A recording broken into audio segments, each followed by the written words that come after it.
Bonjour. Dans le chapitre 13 de Shmuel Beth que nous allons voir aujourd'hui, commence à être mis en scène le premier événement qui est la conséquence directe de ce que Nathan, le prophète Nathan, a annoncé à David au moment où ce même prophète lui a annoncé que Dieu lui pardonnait sa faute.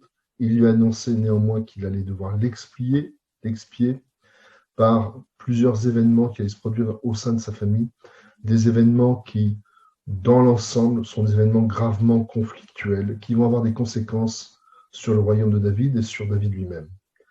Alors, le premier de ces événements, c'est l'événement de Amnon et Tamar. De quoi s'agit-il? Amnon est le fils aîné de David. Il est censé être le successeur de David au poste de roi. Amnon est éperdument amoureux de sa demi-sœur Tamar, sœur de Absalom.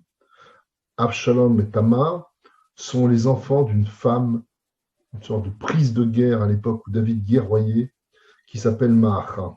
Elle a un statut particulier dans la tradition juive, cette femme qui est prise au cours d'une guerre et auquel on aurait succombé. De cette union entre David et Maacha, donc, naissent Absalom et Tamar. Amnon se confie à Yonadav, un cousin germain, et lui dit qu'il est éperdument amoureux de sa demi-sœur, appelons-la comme ça, même si les rabbins divergent dans leurs opinions quant à la proximité familiale de Amnon et Tamar, mais toujours est-il que la proximité est grande. Et donc, Amnon confie à Yonadav qu'il est éperdument amoureux de Tamar. Yonadav lui suggère un stratagème pour la faire venir dans ses appartements. Il lui conseille de se faire passer pour très malade, et effectivement, c'est ce qu'il est. Il est littéralement malade d'amour. Bref, Tamar arrive à proximité de Amnon, et là, alors même que le verset 2 de notre chapitre en témoigne, Vaïpale be'aine Amnon la asot la meuma, alors que Amnon était fou amoureux de Tamar, il ne pensait pas, il n'avait même pas imaginé ce qui allait se produire maintenant.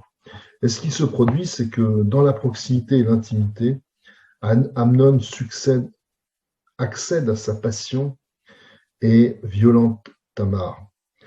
Il est censé continuer à exprimer son amour, même si il se comporte très mal avec, tel que lui dit Tamar, tu t'es très mal comporté avec moi.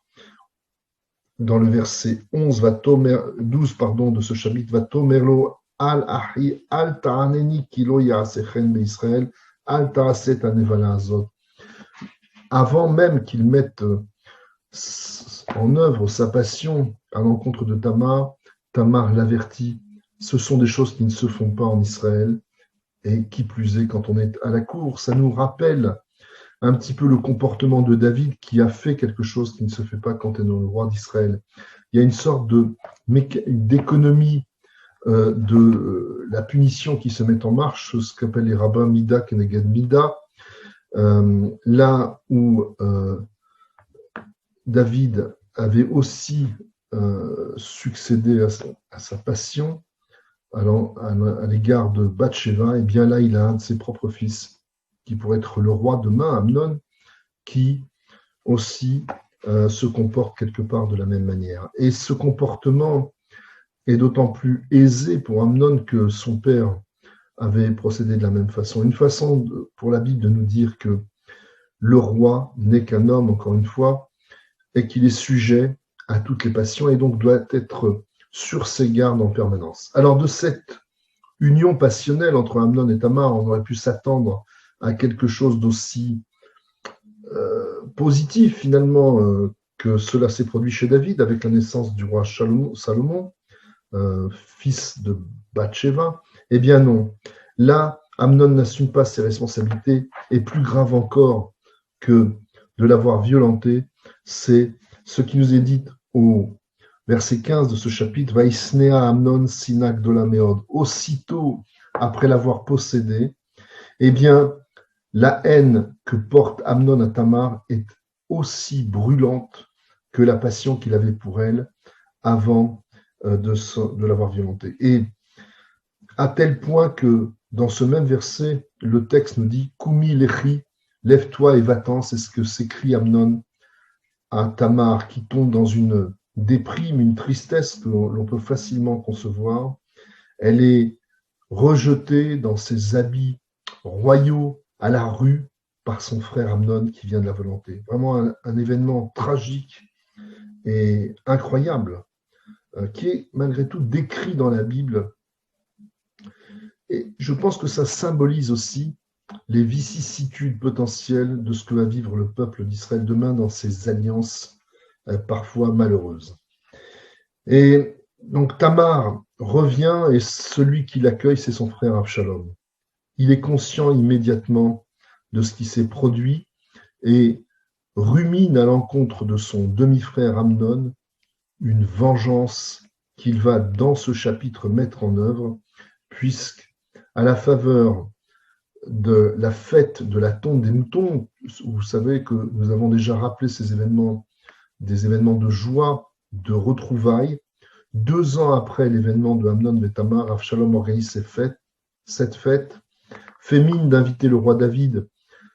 Je dis fait mine parce qu'il sait très bien que le roi refusera et lui propose d'inviter Amnon à sa place, Amnon qui est quelque part le premier représentant du roi David. Le roi David, étonné de cette proposition, l'accepte et Amnon rejoint donc les festivités qu'organise Avshalom.